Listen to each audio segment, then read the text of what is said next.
Holy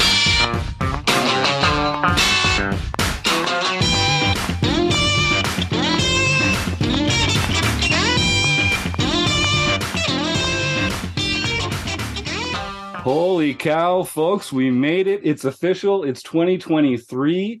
I am so excited to be starting the year off with a bang. Thanks for joining us here on the RecPoker podcast. I'll just jump right into, if you don't know what RecPoker is all about, first of all, thanks for joining us for the very first time. But we're a very enthusiastic group of recreational poker players. We're amateurs. We love the game. We study together. We've got this community of people that we celebrate together. We commiserate together. We learn from each other's mistakes. It's a lot of fun. Most of it's free. So I have to start by thanking our sponsors, the Running Aces Hotel, Racetrack, and Casino. They're the best, and we appreciate their support. And of course, our premium members. We couldn't get by without the support of our premium membership. We've got 2 new premium members since the last time you heard me yammering out on the airwaves here on Monday night.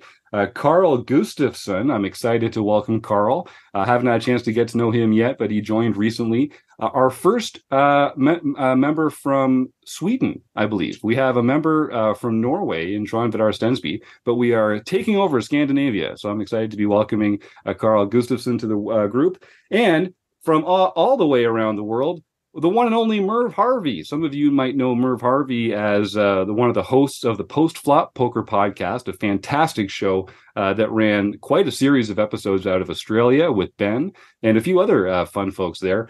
Merv has been a great friend of the RecPoker group for a long time, and he just joined our premium membership last week. I am so excited to see Merv Harvey getting more involved with RecPoker. He's already won his first home game, participated in his first strategy session. He won the prize in Taylor Moss's Twitch stream raffle. So he's firing on all cylinders. And thanks for your support, Merv. You are a great person in the poker world, and I can't wait to spend even more time talking with you. And speaking of talking, you've heard me talk a lot. My name is Jim Reid. I'm Bluff Sterini in the home game and at RecPoker Jim on Twitter.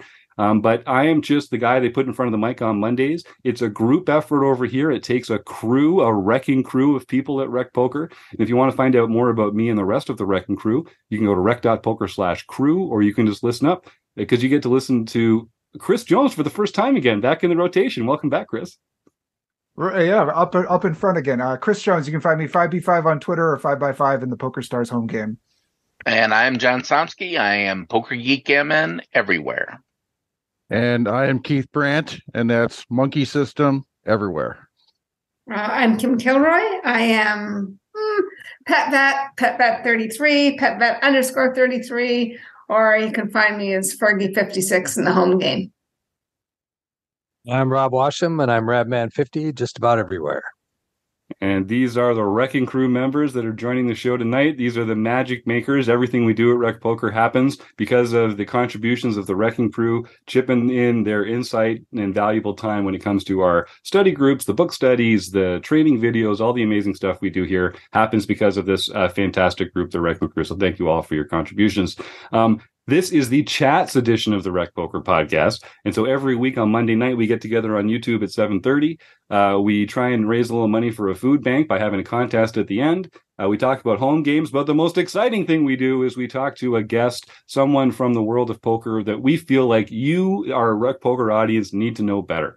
This week, we're talking to Angela Jordison, a professional poker player who's had a really interesting story this year in particular. You've probably seen her or a few of her friends on Twitter having a great time, which is right up our alley. So, Angela, I just wanted to say you've had quite a last few weeks. It's been a heck of a year. Happy New Year to you, and thank you so much for giving us some time to talk to you here on the RecPoker podcast. Yeah, thanks for having me. It's good to meet all you guys. It's been don't be crazy year. Yeah, for sure. Let's start there. And I'm sure if our audience doesn't know you yet, we'll get into sort of your story a little bit and what brought you into poker. But this year has had a singular focus about this Player of the Year race. I know is one thing that was really at the top of your list. Can we just talk a little bit about sort of like how this year came together and sort of what it's been like to be on this roller coaster of a poker journey? Yeah, well, tournaments have never been my priority. I've primarily been a cash game player, a PLO cash game player. And so I just dabble in tournaments. It was like, maybe 20% of poker for me.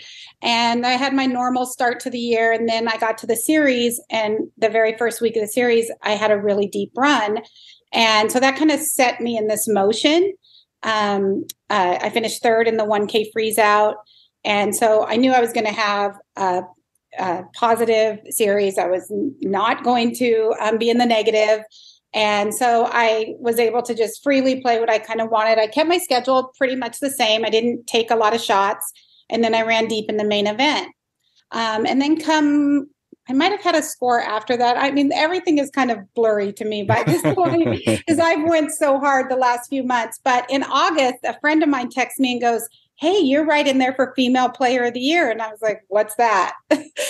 She's like, "You're third. You should really try." And I was like, "Oh God, what did that mean? I'd have to be like a circuit grinder?" And I told her, "I don't want to do that." And so I'm like, "Listen, I'll go to Cherokee and give it one shot. And if I put some points on the board, I'll try for it. If not, I'm done. I'm going back to my cash games." So I was on a flight the next day to Cherokee. and then I had 2 final tables there. So now I'm really in the mix. I don't remember if I took the lead at that point or not. And then I just went on to this string of a heater. I don't even know what you call it anymore, but it's been really fun. And, I love tournament poker suddenly. Yeah. Well, that's a real adjustment. There's a ton of things I want to unpack there. So, fun and poker go together really well. We're big believers in that. And I know you kind of live and breathe that yourself as well. You were on the Chip Race podcast earlier this summer. Actually, I think you and I were on the same episode. And I remember talking with Dara and David then about sort of this role of fun in poker and not wanting it to feel like a grind. I remember that was part of your interview. So did that change this year as you sort of had this concrete goal in front of you? How did that change the sort of pleasure that you took in the game? Well, something clicked inside of me when I really realized I had a shot.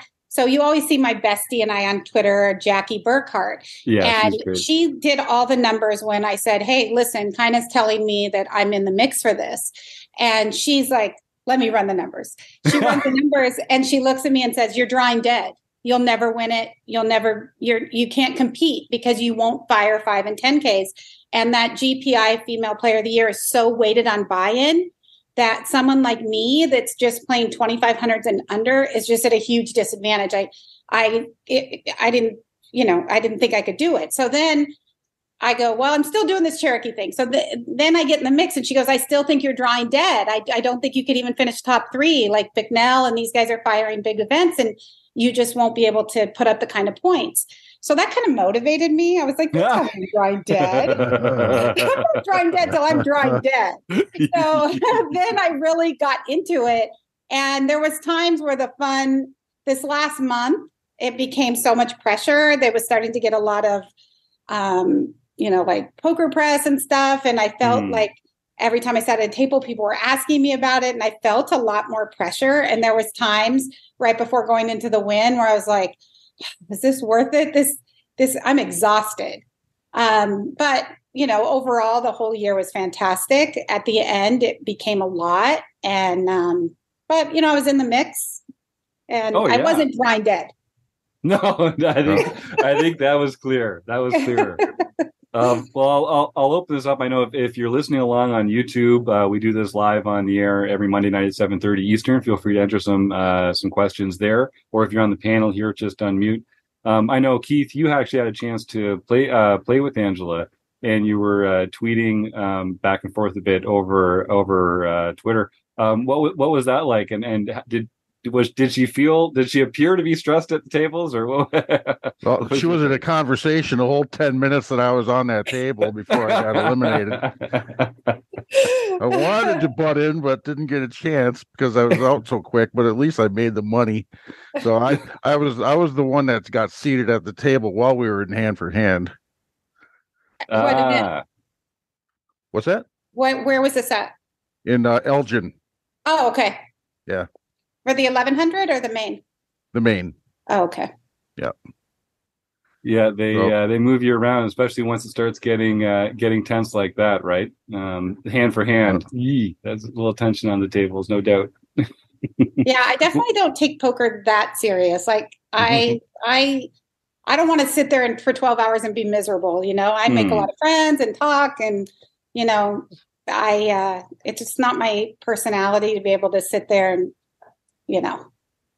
not say anything all day long. So he's probably right. I probably wasn't a conversation the whole time. Yep.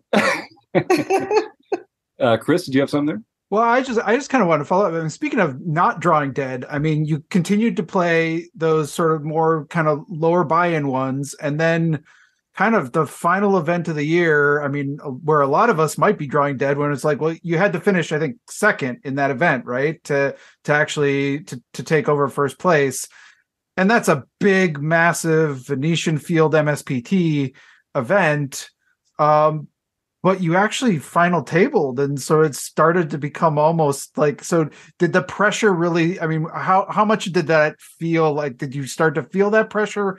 Was there a different kind of element to that rather than just being like another final table that already has some pressure? But like, what was that extra pressure like there? So when I got to the win, that's when the pressure was the highest, because Cherish was right there. The buy-ins were big. The points were huge. And I was in the lead, had a very good lead for Female Player of the Year. And I was neck and neck right there for mid-major. So those two kind of hit some weird parlay on me and beat me in both the categories. By the time I got to that last event of the year at the MSPT, all the pressure was gone for me. I almost didn't even go to that event because I knew I would have to finish first and second. The field at that MSPT Venetian is tough.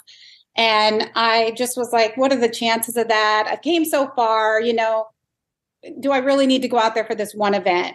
But then I was like, I have came so far and I do need to finish it out. And this is the last event. And this is the event that I can actually do it in. And it wasn't just me either. Jeremy Osmus was there. And so was Adam Hendricks, I guess, flew in from Alaska.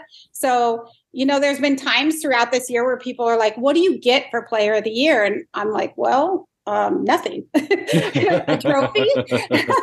But so sometimes I would feel dumb almost chasing it because there was no monetary thing there, but I never thought I would be in this spot. And it just was a really big challenge for me. And I wanted to give it my all once I was in the mix. And so there were times where people made me kind of feel dumb about it.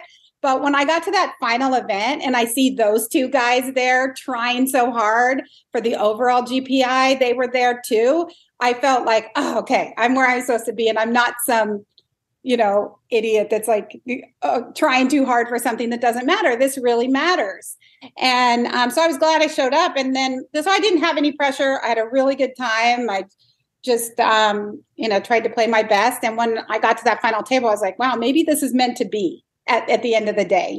Maybe I'm going to finish at top two, but I came up short. Can't complain. I went pretty deep and yeah. Well, thank you for sharing this with us, because I think for a lot of our listeners, if this is a feeling that's kind of familiar for them, of like taking a shot, of like being in an uncomfortable position somewhere where we don't spend a lot of time, and sort of like, what does it feel like when the pressure's on, and if we have this opportunity. So I really appreciate you kind of taking us behind the curtain like that, because it's quite a unique journey. I feel like you've been on. You've kind of been, well, let me ask you this. So, I often ask our guests to kind of place themselves in the poker world, without putting words in your mouth. If people ask you, like, what's your relationship to poker, how do you describe your own role in the poker world these days? I mean, I've always just felt like I'm just a cash game player that's really good at putting games together too. Nice. Yeah. And so, just kind of the social part and just my little corner of the Northwest. I kind of know most of the players on the West Coast, and it just like was cash. And now I'm in this new direction, and I'm actually confused at this point what I should do. All along I've said, as soon as this year's over, I'm going right back to my cash games. And now I'm here, and I just had another final table. I'm like, well, I can't stop now, right? I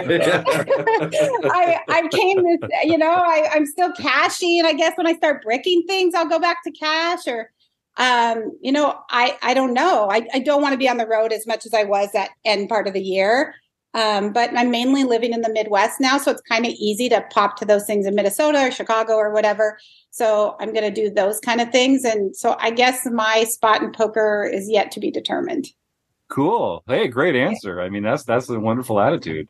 You say you sort of up until recently considered yourself a cash player, a PLO player specifically.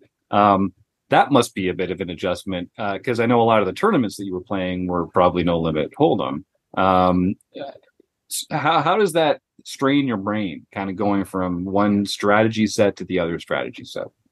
Yeah. So before like 2019, right before the pandemic, I was mainly only playing mixed games. And so PLO8, PLO, just that was it. And not seeing hold'em hands unless it was tournaments.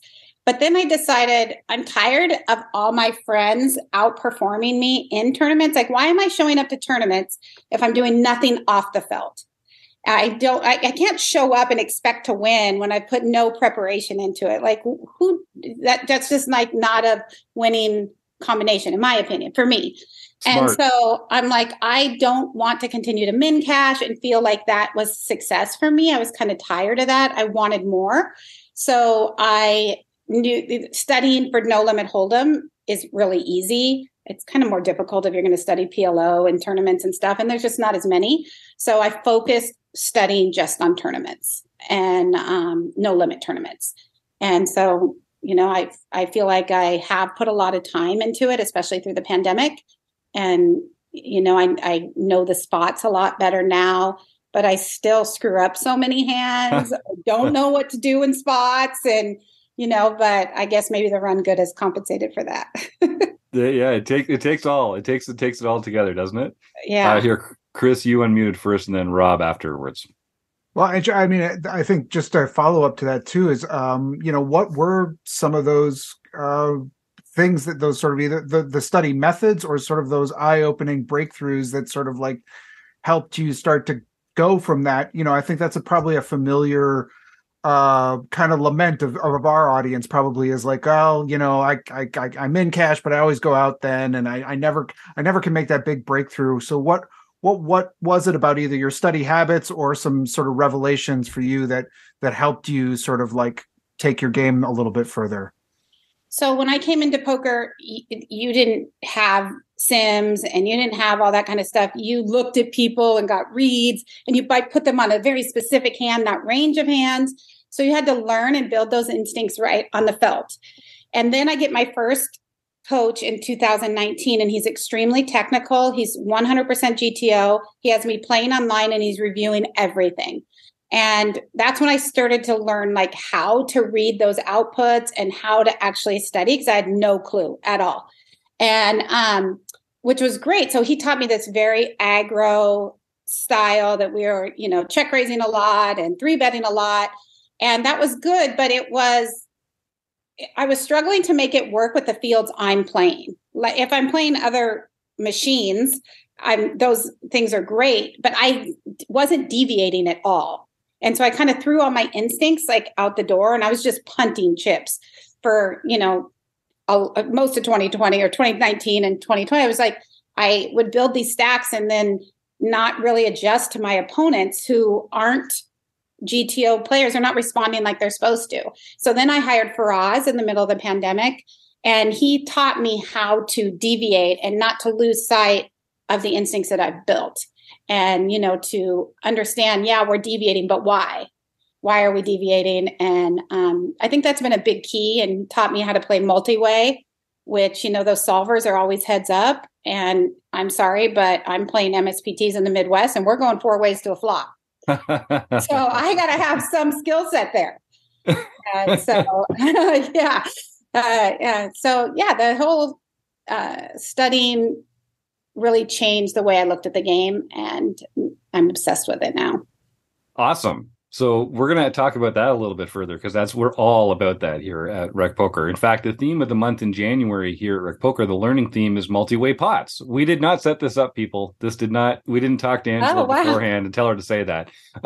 So just because that is the case, do you mind just talking a little bit about sort of how we have to adjust to multi-way pots, or like what kind of exploits we might choose to leave the solver behind when it comes to these spots that we find ourselves in? So when I would be the aggressor in a pot, so let's say I'm the initial raiser, and then I'm going 4 or 5 ways, or even if I 3-bet, this happened to me a lot in Choctaw, which I really had to make some adjustments. I would 3-bet, and I had this one guy that was overcalling these 3-bets like crazy. That's extremely uncomfortable, because then now we're in a massive pot going multi-way, and I used to always feel like I had to c-bet because I'm the aggressor. And if I don't, are people going to think I look weak or I don't know what I'm doing? Like, this is how I used to think. I used to worry like, oh, people think I don't know what I'm doing or I'm nitty. And honestly, now I don't care what any of them think. But that when I was concerned how the other players perceived me, and like I look weak by not c-betting. And, in multi-way pots, I've learned we're just doing a lot of checking. It doesn't necessarily mean we're going to fold. We might check call, we might check raise. But there is a lot more check folding and things like that when you whiff, even though you are that initial raiser, especially when you're out of position. A lot of times I'm 3-betting out of position, and I just have to sometimes check give up, which wasn't in my game before, because I thought I had to go for every pot, especially the ones that I felt were mine. I had this sense of entitlement that I've learned to just let go. And there's times where I'm going to have to check fold and don't care what anybody thinks. But I did have that in my game. I felt like people would think I was bad or weak. I don't know. It was dumb. No, I think that's very common, because we get the sense that like, oh, aggression wins tournaments, and you have to sort of express your edge because you've got the momentum from the previous street. And I mean, those are all kind of true in a vacuum, but the art of poker is when you understand that poker isn't played in a vacuum. It's played against the people that you're playing against and the circumstances that you're in. So I think this is a common experience for a lot of our listeners too. How do we, when we're sitting at the table, like, what do we pay attention to? What are the signs that tell us, like, how do we decide what exploits to make, or like, what kind of information are you and your experienced poker brain parsing at the tables that's letting you know, okay, this is how I'm going to exploit this player, or this is how I'm going to exploit this player? Right. Well, the first thing I'm doing is trying to play pretty close to theory. So obviously board texture and those kind of things are going to determine the lines that I'm going to take. But I'm also hyper aware of the calling stations, which, I see a lot of, especially early on in the tournaments. And, the guys that are playing kind of more ego-based, that don't want to lose to either a female or to someone with a lot of chips. It doesn't even have to be a female, sometimes a chip leader, and they're going to take stands in weird spots. And so I think a lot of it is sizing up the ego, the personality, the tendencies that they're making, but also being very, still playing your spots well. Yeah, people talk about sort of letting exploits be like the tiebreaker, but not leading us too far away from sound theory. So that makes sense. Did you have any, as this year has gone on, do you feel like your play has improved? And are there any kind of mistakes that you feel like you would have made a year ago that now you're kind of routinely rectifying in real time? Yeah, I feel, I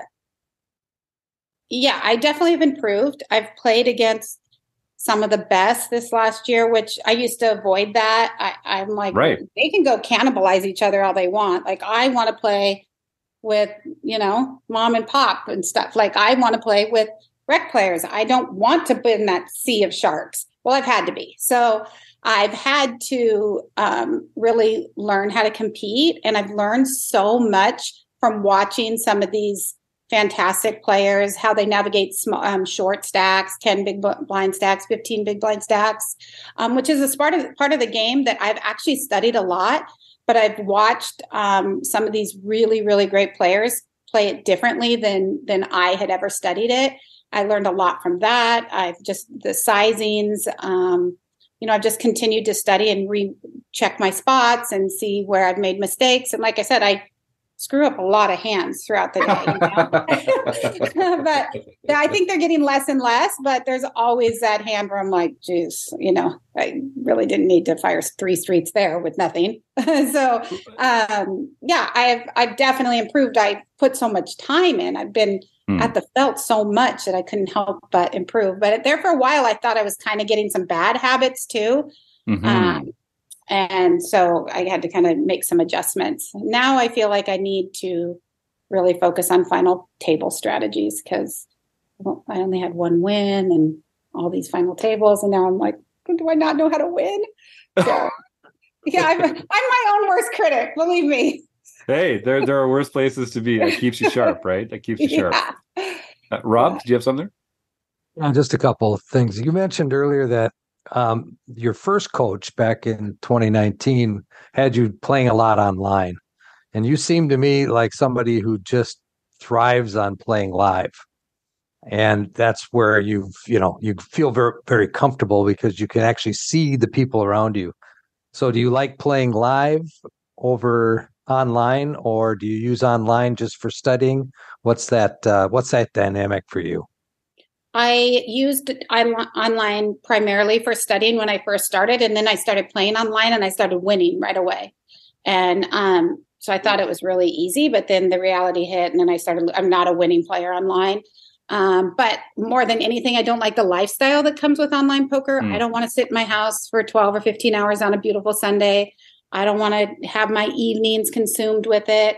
I do play so much live poker, whether it's cash or traveling for tournaments, that when I'm home, I don't want it consumed with, I don't want to be strapped to something, and my computer and those kind of things. I want to be able to do what I want to do and go out to eat and, be with my family and my friends. I don't want to be strapped to my computer. But did that bring me up to where I really had a good understanding of a lot of theory? Yes. And it was the quickest way for me to come up to speed. I can't imagine starting on the felt and starting live and being able to progress through the concepts and stuff as quickly as I did. I think it would be really difficult. So the online was key for me.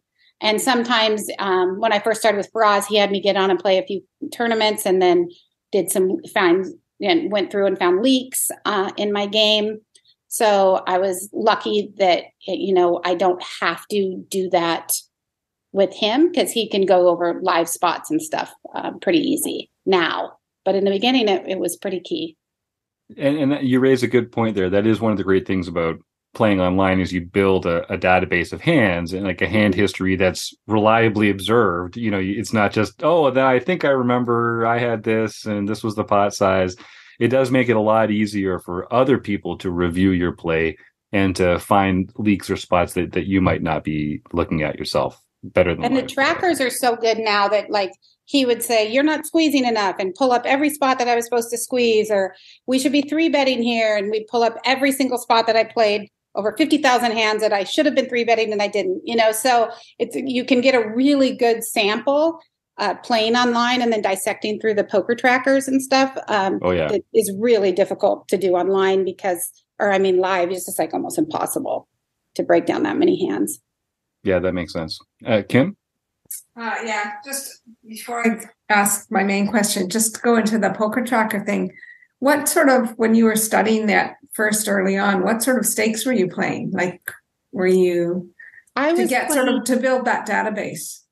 I was playing 109s to 1650s, but I would say the average was 33 to 55. I would play 109 maybe on a Sunday, but overall they were 1650s to 55s.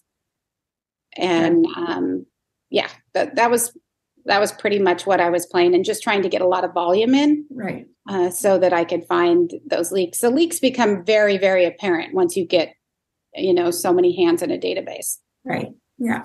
I'm also a member of Faraz's. Yeah. When I heard that pet vet, it rang a bell. I was like, oh, she's been in the live sessions before. Yeah.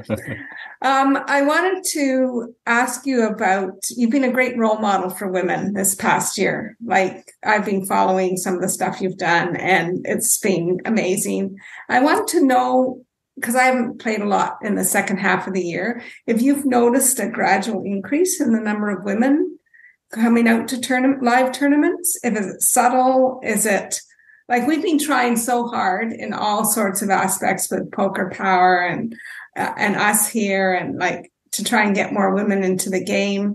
And I'm just wondering if you've been noticeably seeing more women than you might normally see. I feel like since I've been in poker this last 15 years or something, the numbers are definitely coming up.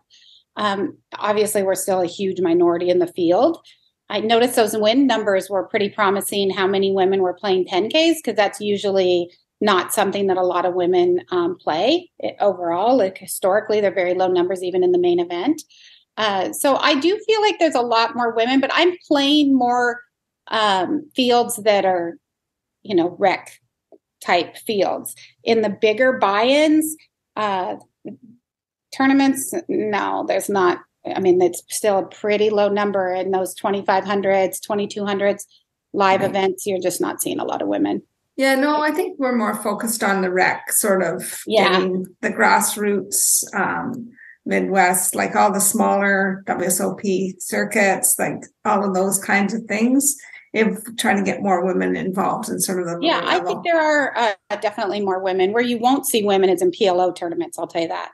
In high only PLO tournaments, you have to search the whole field high and low to find another woman. I'll tell you, they're just not there. But if you go PLO 8, then there's tons of women in the field, but women don't play PLO in general. They're a very, very small percentage, which is very interesting. Yeah. Kim, anything else? No, that's great. Thank you. Keep it up with the great role model that you are. Yeah. You. In fact, we were just talking before we came on the air about you've been involved in some great role model sort of fun Twitter moments out there. There's a certain partying montage of you and Jackie after cashing. That one got puts a smile on my face every time I see it come by. Chris Jones was telling me that one of his favorite. Well, here, Chris, why don't you describe it? Well, one of my favorite Twitter threads of all time was when you reported about, I think it was your daughter was playing, and you had like a family outing where you all, and most of your family weren't poker players, but the text messages she sent you were some of the best. I still mention getting snaked on the river, and I don't know why we don't all say I got snaked on the river. It's so much better than sucked out. It's brilliant. So she's so funny because she's been raised around poker, right? But I never had it we never played it at home. Anything like that just wasn't something I want for my children. I don't want them in a casino environment. So it wasn't something that I brought them up to do, but she has heard the lingo, but doesn't really have any clue how to apply it. So that's why those tweets just, we were rolling. My brother and I could not stop laughing. She just kept bringing them in, and she hated every minute of that tournament. I think she was like 21 at that point. She wanted to be out partying. We're making her play a tournament at the Orleans. You could hear a pin drop. It was not what she was after. But she went ahead and did it. But she's so funny in general. That's great. Yeah, I can still see Jackie with the bottles and the other one too. Jackie and I always say, there's those women in poker that are the sexy, the whatever, and they have their market, and ours is we're just fun. We just want to have fun. Well, we're never going to be the selfie, gals, and more power to them. But her and I, we just have fun. We just like to laugh and have fun, but then we study so hard together. Yeah, we really put a lot of time in. Her and I have spent hours going over hands. Yeah, I think we feel a lot of kindred spirits here on the RECing Crew because like we study hard and we play hard, and poker is a game, and it's meant to be fun. It's nice. Like I don't know how many hobbies out there people can really make money doing. No one makes money going to the movies once a week, but celebrate the fact that we can make some money on this hobby, on this thing that we do for fun. It should be fun. If go to law school if you want to go work hard and make $1 million, for God's sake. And so for the player of the year thing, Jackie got obsessed. And I mean, everybody needs a Jackie. I'm so lucky to have her because she would run the numbers. I would be running deep and she's like, okay, we're to the point you're getting fresh points now. Every point matters because as the end of the year comes, it becomes so difficult to get points. So what Cherish did was like absolutely amazing because she racked up like 500-600 points in 3 days where we were scraping to get like 20 points because they make it towards the end. What they do is they take your top 13 caches and once you have 13 caches, you have to replace your lowest. So every time you replace a score, you have to go deeper and then deeper and deeper and deeper or bigger buy-ins to get fresh points added to your score. And so she would calculate and run the numbers. Okay, yeah, you just passed this person. And when I ran deep in Choctaw, I took the lead. She was so genuinely excited. And I mean, poker brought Jackie and I together. And it's like the biggest gift that I've received from poker. It's better than any of my caches. It's better than my World Series final table. It's better than anything. Her friendship, is really important. That's beautiful. Keith, did you have something there? Yeah. Do you have any plans for any specific events here in the Midwest in the early part of the year? I'll be at all of them, Keith. Probably see me at a few. Yeah, we have a lot of Midwest listeners and members here, so I think it's very possible. Yeah, I'll be at Elgin again. Cool. And Detroit. Yeah, I mean all the MSPTs in the Midwest. I never had played an MSPT until I ended up in the Midwest a couple of years ago. They just weren't. There's nowhere in the Northwest. They're really not even in California. Other than San Diego, and so I'd never played them. And then once I played my first event, I felt like this is for me. I like these. I like the price point. 1100s are just my favorite price point in general. Once you get to 1700s, if you have to fire 2 or 3 bullets, it starts becoming a lot of money. And even though I have made a lot of money this year, I have a lot of respect for money. That's why I don't fire 10Ks. It bothers me to hand over $10,000 for one tournament. I don't care how much I'm up. Yeah, it's a lot of money, and it's just not really a priority for me. So I love 1100s. So that's why I really love that MSPT. I probably see you around in a few of those. Just don't sit on my left again. Yeah, that's right. Yeah, Angela, I think you might see a few people with RecPoker gear if you keep playing in the Midwest. It's a popular stop for a lot of our members here. Kim, I think you unmuted first, and then Chris. Yeah, no, I just wondered if you play the Run Good Poker Series. That's one of the ones that I've really had a really fun playing at. And is that sort of, I think they're only $600 maybe, their main event. So I played their 2,500 at Thunder Valley like a month and a half ago, and it was so fun. They had a red carpet. They had parties at night. I mean, talk about a great tournament series. They are the best. So I will make time for those when they come. I think they come to Council Bluffs, right? In the Midwest. Yeah. Yep. So I definitely will do those. If I'm trying to only do 2 a month, but we'll see. If I end up in some kind of player of the year race again, then, I got to try to win it, which means I'm going to, if I end up in that spot again, I'm going to fire big because I want to win it now. Now blood. Yeah. I know Chris has a question, but I got to take a little follow up there. So we all love fun poker. And, talking about Run Good, they always have a fun time on their tours and that sort of thing. For you, what can tours and poker rooms and staff and other players, like what contributes to a fun poker tournament or a fun poker game? And what can people do better that are sort of stopping it from being fun from time to time?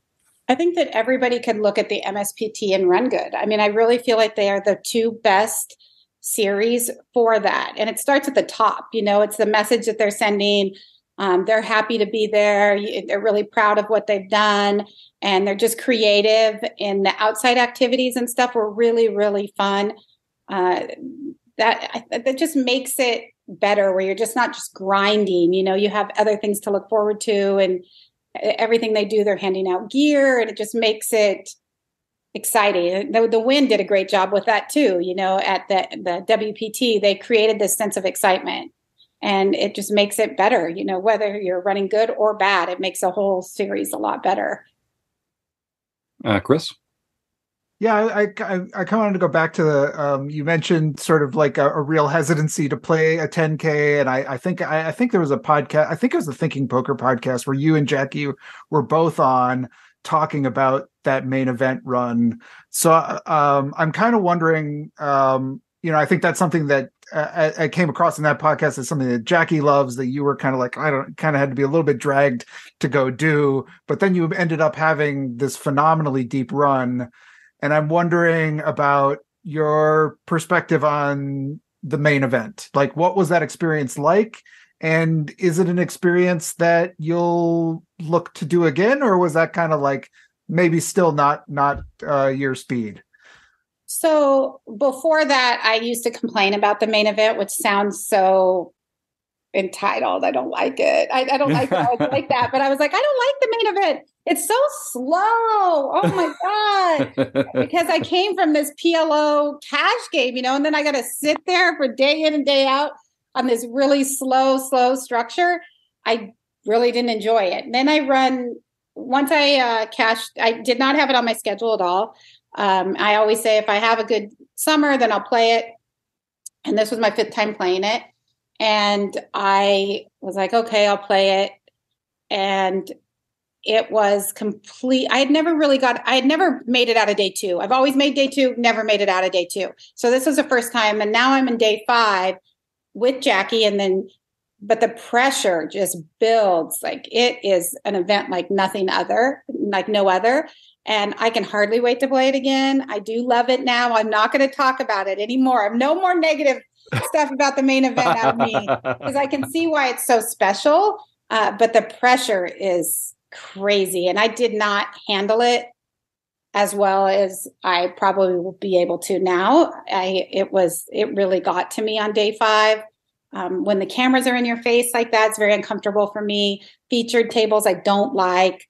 I've been invited to lots of stream cash games. I turn them down. It's just not something that was a real priority for me. I'm not trying to be a vlogger or anything. So what do I need to go on these cash games stream tables for? But on the main event, you don't have a choice. They're like, you're going there. And so that was real uncomfortable for me. But now I have done a couple stream tables. I did one in Malta too. I'm a little bit more comfortable with them. So maybe the pressure, if I have another deep run ever in the main, it won't be as bad. But this first time, I was like, and I wasn't fun Angela on day 5. I was like, it's so hard. Well, that's a hard thing to prepare for too, right? Yeah. I mean, how do you kind of simulate that pressure meaningfully in a way that allows you to prepare? I mean, now that you've been through it, can you think of anything? Is there any substitute for experience on that front?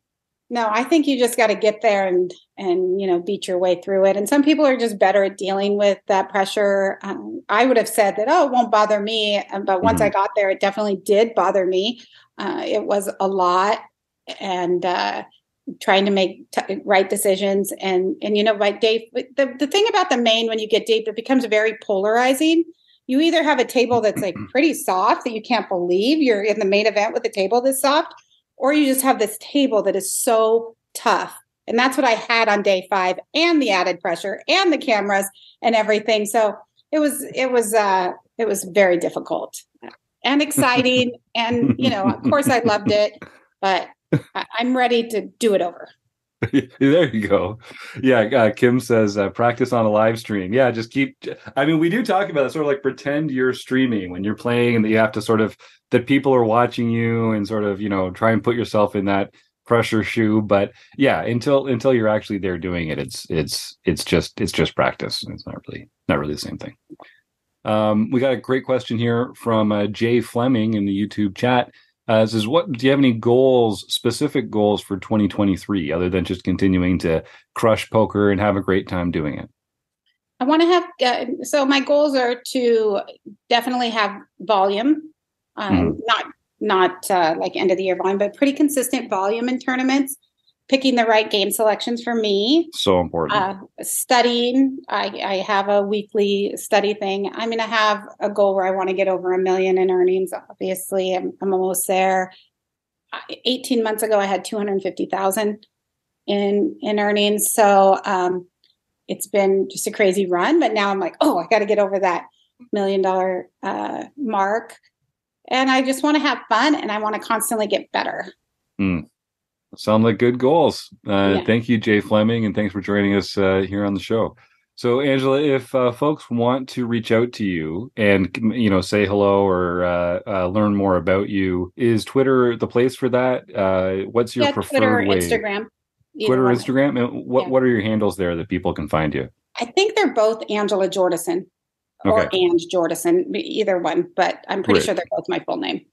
I'm old enough to be on Twitter. I'm not young enough to be on Instagram. So I know I will be able to put the Twitter handle in the show notes for this one, but people might have to look up your gram, your IG on the World Wide Web.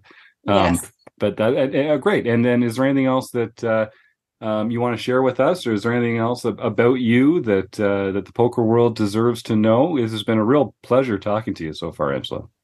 No, I can't think of anything. I feel like I've done so many podcasts. Like, I don't remember which one of you guys reached out to me. I'm like, isn't everybody sick of me by now? Hardly, I mean, it's like constant. I was like, oh, I'm probably so annoying to everybody. Just constantly there. But hey, I guess it's my time to run well.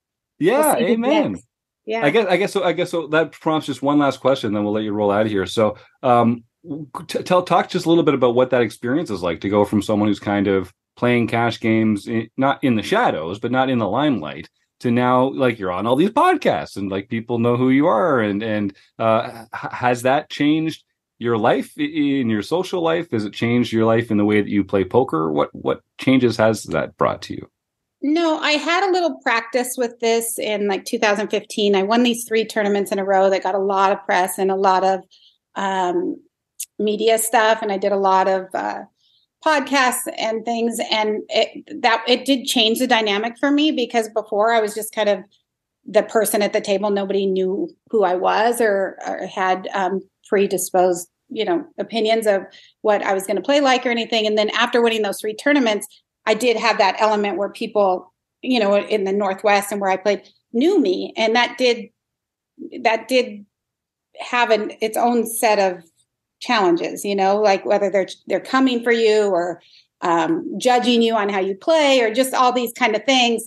So I was kind of prepared for it, for this, because I've been down the road of the podcast thing. But, I've made so many friends this last year. So I always know people at the table now, not maybe just from the podcast, but just from talking a lot and making a lot of friends. So, it is, I'm not invisible anymore that much at the table. And so that kind of sucks. But when I punt, there's times when I've like punted my stack and I'm like, I hope I never see those people again. And I'm like, they're going to remember who I am now. I can't just be like, you should have seen this girl punt. No, you should have seen Angela punt. So, yeah, I slither away from the table and just hope that none of them know me. Oh, that's awesome. Well, we do have some fun comments in the YouTube chat, and folks, we'll do our food bank drive raffle shortly, but Graphic 16 says woohoo. Jay Fleming says great interview, thank you. Evil Roy Slade says very fun interview. Mary McCune says love her energy. You've got some new fans tonight, Angela. Oh, yeah. Maybe I'll see him in the Midwest, huh? I think your odds are very good. Your odds are very good of seeing this logo over here on some hoodies or T-shirts or polos or something. Cool. So yeah, folks, Angela, she's got a great personality. I'm sure if she's not in the middle of a hand, she'd love for you to come up and say hello and wish her luck. And Angela, I will just say thank you again for taking this time, and especially over the holidays here. It's we really appreciate it, and just wish you the best in 2023. I hope I find myself across the table from you one of these days, but again, not on my left either. I want to win. Yeah, I hope I meet all of you guys in person. Thank you for having me. Have a great night. Thanks again. Thanks. Well, John Somsky, it is a new year. That was a fantastic interview. We've got a couple of weeks of home game results to get through because we took last week off here in the booth for the holidays. If folks want to enter the food bank raffle draw, you can start typing the words food bank into the YouTube chat now. And then Chris Jones, the decided upon die roller, here in the production booth will pick one of his weapons of randomization, and we'll see who's going to be our lucky winner this week. The one and only John Somsky. Take it away, sir. All right. Well, for those of you who don't know, we have some point series that happen on the first and second week of each month. The first week of the month is No Limit Hold'em point series. Second week, Wednesday. Sorry, not week. First Wednesday of the month is No Limit Hold'em. Second Wednesday of the month is a mixed game series. So you can play those, and whoever gets the highest points, you use your top 10 scores, and then that'll be the winner of the player of the year, and you do get a silver pin for that. There is also a tournament of champions at the end of the year, and then we have our daily series, which has a tournament of champions each and every month. And if you want to make sure that your name is announced as a winner, make sure that your username and your your PokerStars username and your personal name are public on your RecPoker profile. Nice. So we will start with the No Limit Hold'em Champions Tournament of Champions. Mr. DZZZ18 Rich got the his very first victory for the No Limit Hold'em TOC. the champion, the No Limit Hold'em champion for 2022. So as John references there earlier, we've got a Player of the Year race that our own Taylor Moss won this year. He is the Player of the Year, the No Limit Hold'em Player I thought we weren't going to speak of this anymore. It's a new year. Let's give him something. Let's just throw some scraps Taylor's way here right off the bat. We'll just call him He Who Cannot Be Named Anymore. Yeah. Or Voldemort, if you prefer. It would make sense. Let's just get like a macro built or something, because he's also the mixed games Player of the Year for RecPoker. A phenomenal effort there. Quite an accomplishment to win both Player of the Year races. And then Richard Deitz, as we were just saying. Rich was put on a clinic, worked his way through a stacked Tournament of Champions championship table and took it down, and it played really well. And I could tell he was taking it seriously, and I couldn't be happier to be announcing Rich as the champion, the No Limit Hold'em champion for RecPoker. Congratulations again, Rich. Well done, sir. And then we have another Tournament of Champions. As you may remember, the first Tournament of Champions, so the Tournament of Champions for our daily series is usually played on the second Wednesday of the month, or second Monday of the month. And in this, they had some PokerStars. It was the server maintenance, right? Yeah, server maintenance that was going on. So not everyone was able to join that. But now on the 19th, we held it again, and we had Mudslinger 1942, Jack Pastel. And This is his second TOC victory this year. Oh, wow. I don't know if that has been done before. If it has, it has not been done very often. No, so that's quite an impressive feat. Wow. Then on December 19th, K-Poker wannabe Ron Payton got his fourth nightly victory for the year. GF Hawk Eric Romo got his seventh nightly victory. Kudzu 87 Jason Kruzinski got his first nightly victory for the year. Congratulations. Geodia 02 George Sansford, or also known as Grandpa George, got his first nightly victory for the year. Amazing. As a matter of fact, that's his first RecPoker victory ever. Amazing. That was my tag team partner at the World Series of Poker this year. He won the competition in June. So yeah, so obviously when he sloughs off the dead weight, he can actually bring in a victory. Right, yeah. When I'm not dragging him down, he finds his way into the winner's circle again. Congratulations, George. Way to go. Keto Man 335 Tavacoli got his third nightly victory for the year. A really mad guy got his eighth nightly victory. How is he still such a really mad guy? He's been winning a lot of RecPoker tournaments. That would put a smile on my face. I almost think it's going to be mandatory that he change his screen name, because that just doesn't make sense anymore. The Took, Brian Cole, got his second daily mixed practice event. Evil Roy CA, David Westerveld, got his 11th international victory event, and that was his 46th victory lifetime. Oh my God, he's getting so close. He is.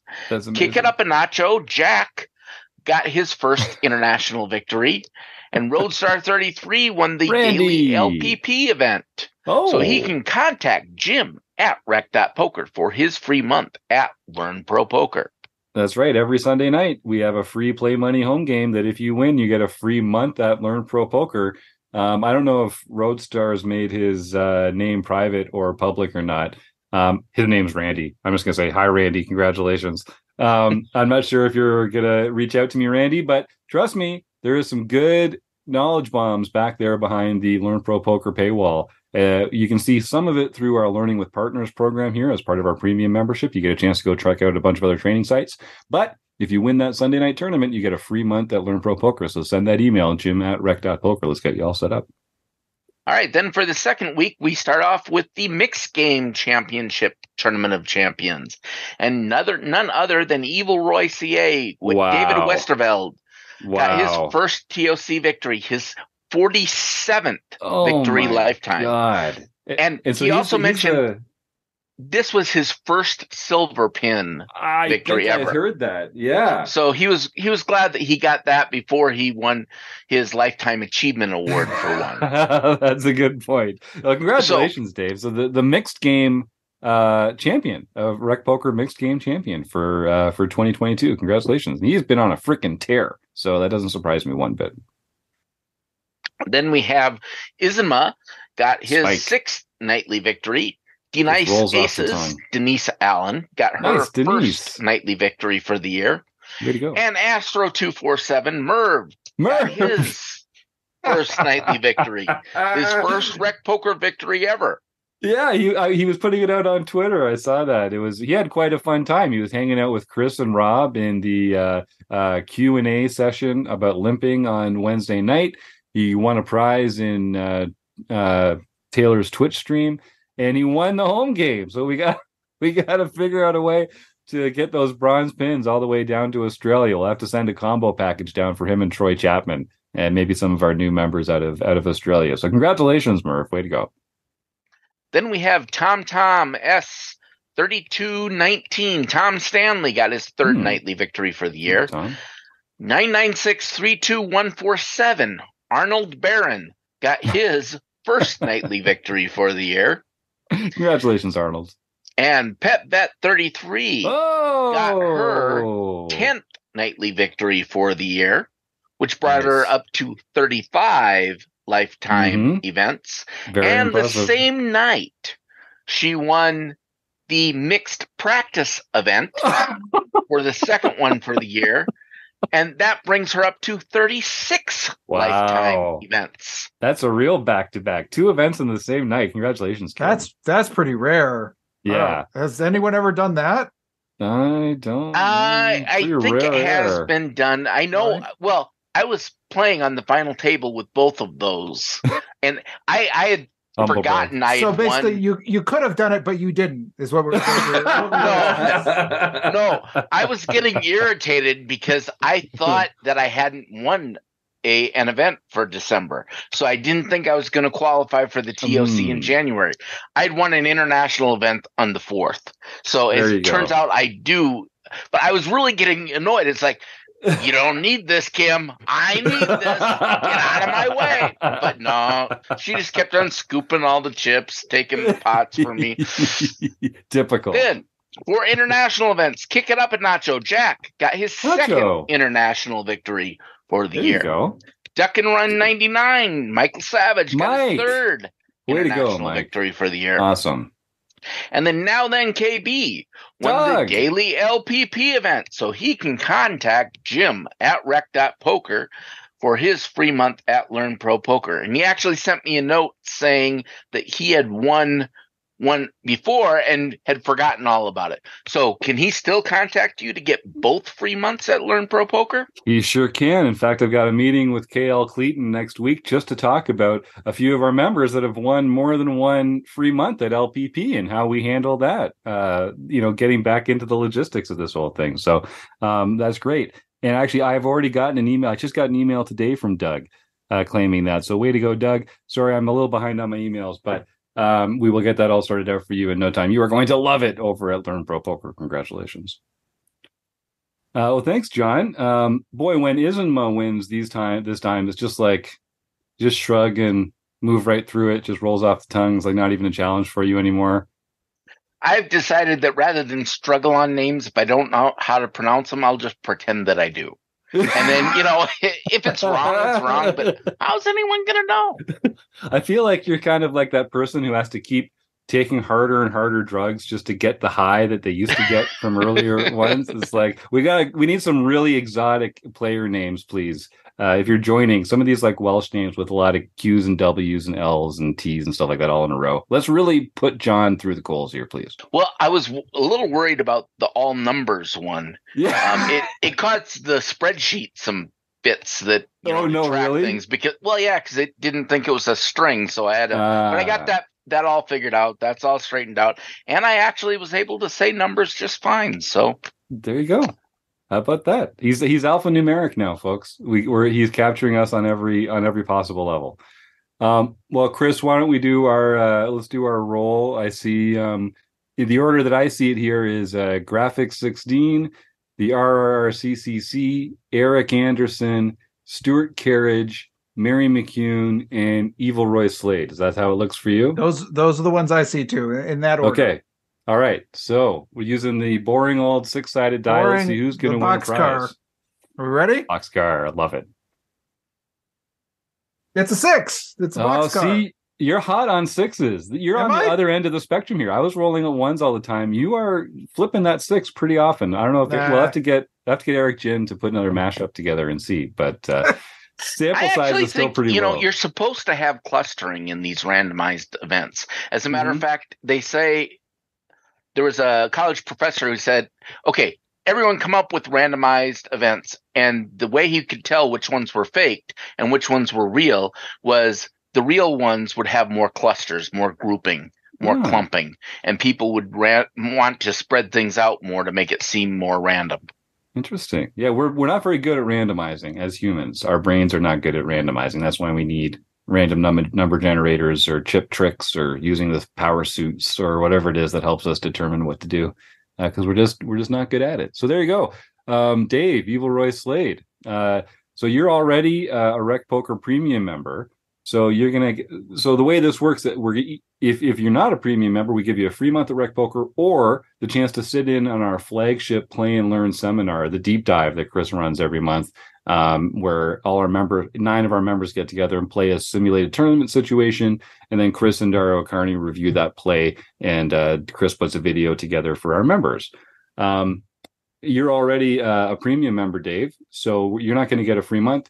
You're going to get that $15 that it would take to pay for a month of RecPoker Premium membership, and we'll apply that towards the coaching platform, the coaching material of your choice from the RecPoker shop, whether it's with Chris, Rob, Taylor, myself, Tim. We all have different coaching programs there. There's also a group video reviews, lots of ways to get some feedback from our RecPoker Crew members. And congratulations, Dave. Send me that email, jim@rec.poker, and we'll get you all sorted out.